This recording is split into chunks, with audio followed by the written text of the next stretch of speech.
Hello there, beautiful people. Hope you and yours are well. Episode 7 is upon us already, and this has been a fun little journey so far, I must admit.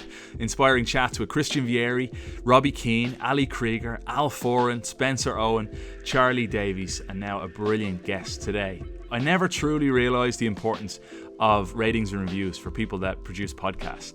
So if you're watching on YouTube or listening on your favourite podcast platform, if you could rate and review, I would be forever grateful and thankful for that. So appreciate it in advance. Today's guest is a 2-time New York Times best-selling author and photographer. Kate T. Parker is an absolute gem. Her latest piece of work, this jewel right here, Play Like a Girl, is being released today on August 18th. And I was delighted and chuffed to get a little bit of Kate's time to talk about her journey here today. It's a story of resilience and empowerment. Kate's work has been recognised by so many around the world, and when she thought she had failed at her first ever event, she picked herself back up. She used her experience as a soccer player, was a college player at Wake Forest, and got back on the bike again and just kept going until she succeeded. She tells us this story, and also about how David Beckham, the Spice Girls, and Drew Barrymore have become fans of her. It's been a wild ride for Kate, and I look forward to chatting with her. We're kicking off today with Kate T. Parker. Kate T. Parker, what a pleasure and honor it is to have you join us here on the show. It's August 18th. It is release day, and I know you get very nervous. This book right here, Play Like a Girl, is out for everybody to go and get for family and loved ones. How nervous are you on release day? I'm not like nervous. I'm just like, I feel like I have like no shell, like a turtle with no shell. It's just like all of the hard work is out there, and it's just like not mine anymore. And I hate that. Like, I love working on the projects. I don't love when they come out because it makes me stressed, like, because then it's like people judging it and like, are they going to buy it? Does it sell? And so like, I feel like all of the like creativity is gone. And now it's just like hard numbers, which is stressful to me as like a photographer and not like a numbers or person that likes, I don't love promoting stuff. So, I'm just like, here it is. If you like it, you like it. If not, it's okay. But that's not really how it works. When I work towards something, if it's a big game or a big show, on that day itself, you have to perform. Whereas for you, it's like an exam, I suppose. You've done all the studying, all the prep. The book is out there for everybody. And now you even went for a run before this chat. Yeah. Yes. You can see I'm still a little gross and sweaty. Yeah. Not at all. Tell me a little bit about your story, if you would, Kate, because I love to try and get the backstory of my guests on this show and figure out what makes them tick, but also how you got to where you are, because it's not really a fluke. Yes, we all get luck at times in our life, but you were knocked back a few times, especially when you go back to a gallery that didn't exactly go your way, did it, when you first started out? No, like literally.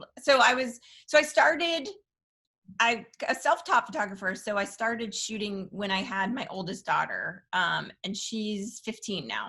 And I picked up a camera. I taught myself through like YouTube how to shoot manually and then how to edit. And then I had another daughter, and I was shooting all the time. And I also grew up playing soccer. I played soccer at Wake Forest. So like I'm pretty competitive. And so I would enter all these contests all the time just to to get feedback. I was like looking for a coach. I needed a photography coach. And one of the contests was like, if you won it, you could be at a gallery. And the gallery owner liked the work. And he was like, hey, would you like to come back and be part of like a show? And I was like, oh my gosh, this is amazing. I'm like, I've made it. And at the gallery, I was like so excited. And part of the thing is, for a photographer, you pay for the prints and you pay for the framing. So for like 20 pictures that are big, that's expensive. Wow. But you're thinking, oh, I'm going to make this, I'm going to make all this money back, but not a single image sold of my work. And I was devastated. But the work was basically what turned into my first book, Strong is New Pretty. And it was girls being strong and being confident and not brushing their hair, being messy, being emotional, not smiling for the camera. Kind of how as a photographer, it's not how I saw little girls being photographed and how my little girls are. And so I wanted them to know that that just as they are, that they are beautiful and that's enough, and that they didn't have to change. And so when that first, like when the gallery show kind of failed, I was sad for a couple days, and then I got mad. Well, tell us about those couple of days, because usually Yeah, when we find ourselves in those funks, we nearly yeah, have to lean on someone. It's very hard yeah, unless you just all you do is watch TED Talks, which sometimes I have to do for different reasons. And yeah, then, was it your husband? Was it your loved ones? Was it simply yourself? What did you yeah. channel in those few days to find the energy to go again? Well, it was funny because it was sort of like, it was a slow, like, oh, I'm not hearing from them. Nothing is sold. And then, I was like, this realization set in, and it was funny because I didn't really talk about it. I wasn't like crying, and it was just like sort of this silent shame because nobody was asking, oh, have you sold anything? Have you sold anything? But I was just like slowly realizing I'm not hearing from the gallery. And then I think I heard from the gallery, like, you can come pick up your stuff. And All I of was it, like, every single piece. yes. And I was just like, okay, I'll come get it. And then that was sort of like, okay. And then I just got over being sad, and I got mad and decided that maybe these pictures were just too specific to hang in someone's house, but they also were too important to just let it fail. So I just decided to pretend basically that I was like a PR person, and I sent out the images with a paragraph about what I was sort of like, what I just told you, like what they were about and what they meant, and the greater sort of message of the images. And I sent it to like a couple blogs that I followed, and I didn't hear anything. And then every day I would find more blogs that I thought might resonate with them, about, like blogs that moms liked, or blogs about kids, or blogs about photography. And I just would sort of like target these places, and then, take 10 minutes every day, send it to a few blogs. Like I literally go to the contact, and then it'd be like, hello at whatever. And so it was like, I didn't have names. And then one blog ran it, and then another blog ran it, and then it just started cascading. And then CNN reached out, and then Today Show reached out. And Wow. like it just, and I had reached out to all those places individually, but they didn't respond. But then when they see it on somewhere else, they're like, oh, we like that, we'll run that. So that inner competitor from Wake Forest, your star from the college days, that came out when you got knocked down. Literally, Yeah. It was a case of, right, I'm getting angry here. Yes. This is going to happen whether you like it or not. And that was kind of how I operated on the soccer field. Like if I got knocked down, I had to, like, I was usually getting a card because I would get up and like, I have a little bit of a temper, which you have to, like, I think works for you sometimes. I think it like kind of fuels my fire sometimes. And yes, definitely fuels my fire to get yellow cards and things like that. But but it definitely like made me not want to quit and lie down and take it as a failure, just because I didn't think it was. So what was the reaction then? You're relatively new to this game. Well, Mm-hmm. not that new if you were, shooting 15 years ago, but still relatively new. And Yeah. next thing, this thing goes viral and Yeah. it becomes Strong as the New Pretty. Mhm. An incredibly inspirational book, an empowering book. Was that your goal all along? Was that the theme of what you were looking to do? Because Strong as the New Pretty, obviously New York Times bestseller. Heart of a Boy, New York Times bestseller. Play Like a Girl gets released today, hopefully a New York Times bestseller, but no pressure. But was that the goal all along, Kate? Was some sort of empowerment within the theme of this? So honestly, like I did not set out to do a book. I didn't set out to really to like have this. What I wanted, it started so small for me. I wanted my girls, and like and I was also coaching soccer at the time. I wanted those girls to not think that Kim Kardashian is your goal. Yeah. And that is what beauty is, when it's face-tuned and filtered and plastic surgeryed and photoshopped. And I wanted girls to know that the way that they looked and they felt after getting off the soccer field, sweaty, dirty, messy, and exhilarated, was just as beautiful as when they were getting ready to go to a dance. And I wanted them to know that, like, finding a passion and pursuing that passion, whatever it is, like it could be soccer or music or theater, whatever the thing is, that they just, I wanted girls to invest themselves in something and then get their self-worth from that, not have other people determine that their beauty is sort of their currency. And is that reflecting back on your own youth when you think about things like that? Yeah, for sure. I mean, for me, it was soccer. I was so invested in, my older brothers played. All I wanted to do was play. I never saw I never saw women playing when I was younger, and didn't have role models, like Rapinoe or Carly Lloyd or any of those. Like when I was younger, when I was like 7, I didn't see that. And I think like a book like this, I would have died. I would have slept with this under my pillow. And the fact that I get to make this book as my job now seems like not fair. It's like, it's so cool. And we'll get into some of the images in the book shortly with the likes of Michelle Akers, who became a real hero of yours, and obviously Megan Rapinoe, as you mentioned now. When this started to go viral, there were a couple of wow moments. Spice Girls, all of a sudden. Your book, Strong as the New Pretty, ended up being spun across the UK and across the world because of Victoria Beckham. Tell us this story. So I don't know how. So I guess maybe a year or 2 years ago that all the Spice Girls got together, because I think they were talking about going on a tour together, and they were at Victoria's house, and someone brought all the girls Strong as New Pretty, which I was like, oh, that makes sense. They're like the original like girl power kind of group. You still don't know who that is? No, I don't know. I don't know if it's their manager, or I have no idea who got the book for all of them, but somebody had taken a selfie, and behind them on the table was Strong as New Pretty, and somebody tweeted it at me, and they circled it like back there, and I was like, I thought it was photoshopped at first. I was like, that's weird.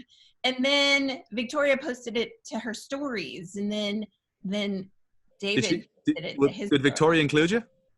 She didn't tag me, but they were like, she had the book and she was talking about it and reading it to her daughter, and then David posted it. See, this is the thing. Hang on. Yeah. For you as a soccer fan, there's Victoria and then there's David, and there's that right foot. So this story blows my mind, and I love this story so much. Yeah. David posts it. You're at the airport. I can't even talk about it now. I'm at the airport, and somebody's like, you're on David Beckham's story. So I like, of course, I'm like, oh my God. And I'm in line at security. And I was just like, oh, well, as a normal human being, I'm going to DM him, say, thank you so much for sharing my book. It means so much to me. Can you imagine if you got to security, by the way, and they said, I'm sorry, phone's away. You're like, hang on a second. David Beckham just... You pipe down, all right? Like, listen to David. So I typed to him, and I'm like, okay, done. Like, I did the normal human person thing. Thank you. And then 3 little dots pop back up. And I like literally almost throw my phone to the ground, and I'm like, oh my God. He's typing me back. And he just was so lovely and could not be kinder. And thank you for inspiring girls. And I just was shocked. I don't even check my DMs. Like, how does David Beckham see that and have the kindness to respond to me? I just couldn't believe it. And how did he find that? Because that's the thing that baffles me. I mean, maybe there's something on Instagram that I'm not aware of. Yeah. He has obviously, I think, probably 100 million or so Instagram followers. Yeah. And the amount of people that would contact him every day in those direct messages that he'd never see because he doesn't follow them back. And he doesn't follow you, right? No, I don't know how this, I don't know. Just, he's pretty magical. Do you know what I love? You are so incredibly humble because you keep playing these things down. Oh, I don't know how they got it. This is amazing. David drops me a note. And then Drew Barrymore calls you her hero. Yeah, I don't believe I heard it, and I still don't believe that either. So it's so funny. They put it on the back of Play Like a Girl, and I was like, I just funny. I almost wanted to be like, do we check that? That feels not true. So what's the connection between you two? Same thing. Somehow Drew got the books. I think she said she got them at her kid's school, and she has two little girls. Okay. And really, the book really resonated with her. She really loved the book.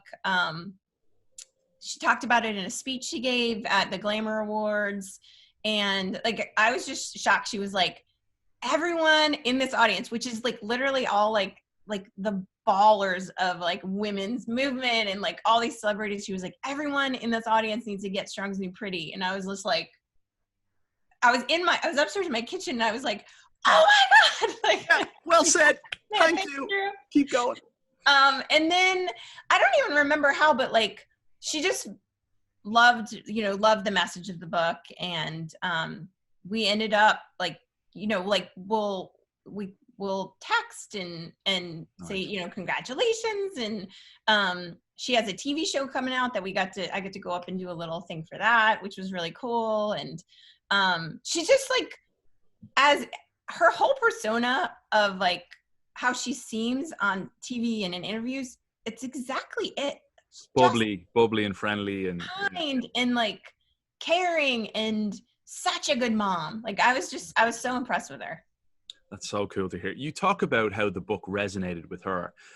I think it resonates with everybody, and it doesn't have to be just simply females. I was reading the book and I got to a part where it talked about your body, and your body is a certain way, and you may not like the fact that you have big muscly legs, for example. There's one professional talking about that in the book, but these are the legs that help me do the things that I really want to do.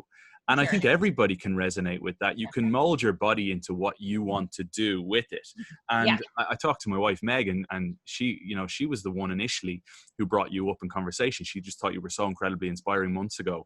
She read something with you in it and said, you got to check out K.T. Parker. And of course I did. And here we are today. But Meg told me that even back when she was dancing, she had the amount of girls with like eating disorders and things that was just frightening to hear about. And so that's why this is so incredibly important, what you're doing. Yeah, no, I think it's huge for especially for women. Like I grew up and I hated that like my jeans did not fit. Like if they fit the thighs, they would gap at the waist. Soccer players, you tend to have larger legs and a smaller top. And you're running 5 to 7 miles a game. Yes, and you're not like lifting weights, and I recognize that like as I got older, that all of the things that I demanded of my legs, if they didn't look like they looked, they wouldn't be able to do. I did an Ironman and I played college soccer, and now I realize like, no, that's a gift. Like that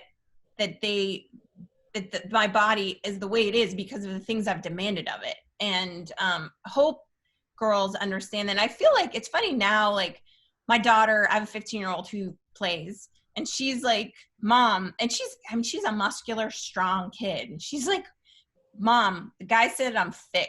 And she's like proud of it. Like, oh, nice. Good. It's like awesome that they're, I feel like it's slowly changed that skinny and tiny is not the only frame of reference of like what is beautiful for girls now, which is nice. Like muscular and strong is also considered beautiful with young girls. And as a photographer, like I'm always trying to educate my girls to look at stuff critically, like to point out what is photoshopped, what is lighting, what is like, also just what is like, if they're looking at somebody's Instagram feed, it's all the highlights. Yeah. There's generally not your failures on there. So like, in remembering that about when you're consuming that, it's all kind of a lie, and that nobody's life is that happy. Nobody looks that good. Nobody's house is that clean. If I tilt this computer this way, there's a ton of junk over there, but I'm not showing you that. Yeah. The gap has been bridged, hasn't it? From when you were a child to your daughter's growing up today and seeing the likes of Megan Rapinoe and the voice that the US women's national team have. I had Ali Krieger on the show a few weeks ago, and she talked a lot about that, how this team is a movement far beyond just simply soccer players. Oh, for sure. Yeah. This women's national team is, I mean, they're role models in so many ways, you know, in sport, in showing soccer players what's possible, but also just showing girls and women how to use their voice and use their platform for good. And I don't know, I just really commend them and admire all those women on that team. What was it like meeting Megan? Oh my gosh. I mean, it was pretty awesome. I, it, I was struck by how small she is. She's tiny. She's shorter than me. And but just so powerful and so smart. Very well spoken. Was not, you know, like was pretty serious about what we were talking about, because we were talking about equality and Strong is New Pretty. It was they have a She Believes initiative, and so basically she was interviewing me about the book, and she was well read, understood everything, was not like I actually put a lot of thought into it, and was just like very well informed, and I was so impressed. And then also we had the probably like 8 kids there that I was shooting her with, and she just was so engaged with the kids, very, very comfortable in who she is and what she was saying, and but like more of a quiet confidence. I was really impressed with her. She may be president one day. Oh my It gosh. wouldn't surprise me. Yeah. Yes. She And- was I think she spoke at the DNC last night. oh yeah, yeah. That's I actually didn't see it. To I be honest, haven't seen her speak, but I'm like gonna watch the clips later. I was reading Play Like a Girl last night, and I wasn't watching it. And I saw Michelle Obama's speech on Twitter. Loved Yes. every second of it, and I just didn't have the energy to turn on more politics right now. Sometimes we need a bit of a break, don't we, Yes. from what's going on in the world, and talk about something a bit more inspiring Yes. Yes. like this. Who else stood out to you from shooting this book and traveling around the world? Tell us the story of Play Like a Girl, where you went to, and maybe some of the most inspiring people you met. Oh, sure. So this book was actually a very, very short timeline to create it. We were going to have it out by the Olympics. So you see how what happened there. But I went to, I went to Salt Lake City. I went to North Carolina. I shot in LA, Florida. I tried to get as far as I want the books to feel as diverse geographically as possible, like because I want every girl like picking up the book to feel like, oh, I can find a girl they relate to, a girl that sort of inspires them. And so it's girls 3 through 62, women who are still playing the game. And I mean, every girl and every woman in there inspires me. There's one girl that her sister was actually this girl, Caroline. Her sister was in Strongest New Pretty, and actually one of my books is dedicated to her. Her name is Grace, and she passed away from osteosarcoma. And her sister Caroline is in the book, in Play Like a Girl, and her quote is, and it is honestly something I never thought about for soccer. Caroline's quote is that the day of her sister's funeral, she went to her soccer game and played in her game because she needed soccer to ground her in something normal and something that was like took her out of her pain. And I just found that like so incredibly amazing and so like strong. And I never thought about soccer that way, that soccer could sort of give, like sort of relieved her pain just for a little bit. And her quote is just so amazing and so thoughtful and insightful. And I love having Caroline in this, in this book, and represent this amazing family that, has gone through a lot, but also love that soccer gave back her a little bit of her normalcy. Yeah, absolutely. I'm sorry to hear. It's so sad. When you look at the book as well, the thing that strikes me is the fact that experience and wisdom doesn't necessarily have to be reflected through age. You're looking at some 6-year-olds in the book with some amazing quotes that make you think. And I'm 35 years of age, and I'm like, wow, they've got a lot of wisdom for a little thing, Yeah, for sure. I mean, that's the thing that I love is that that you can learn equally from the 63-year-old as you could from the 4-year-old. That what their perspective is sometimes fresher and more perceptive than ours, who are like, a little jaded. This for me is beyond simply the sport of soccer. Kate, would you agree? Yeah, no, I totally think I mean, I am so thankful that I'm so thankful for the game, because I feel like all of the qualities that I had as a little kid that made me really like a really good soccer player, that I was like loud and aggressive and a little bit bossy and had a temper. All of those made me good on the soccer field. True. And but I would have 100%, I think if I didn't have soccer, those qualities would have been sort of like sanded off me, because they would have been discouraged by teachers or friends, but coaches love them. So coaches like would like encourage, oh, we love your heart out there. Keep playing hard. Like keep going after the ball. Show, and those qualities as an adult are honestly 100% what has made me successful. So if I had lost them, I wouldn't be here today. And I directly have the game and my coaches to thank for that. I've never thought about it like that before. So you're saying that society would have said no to so many of your traits, but Yeah. the soccer field said yes, that's acceptable. And that kind of grounded you and conditioned you to be the person you are today. For sure. 100%. Yeah. I'm sure.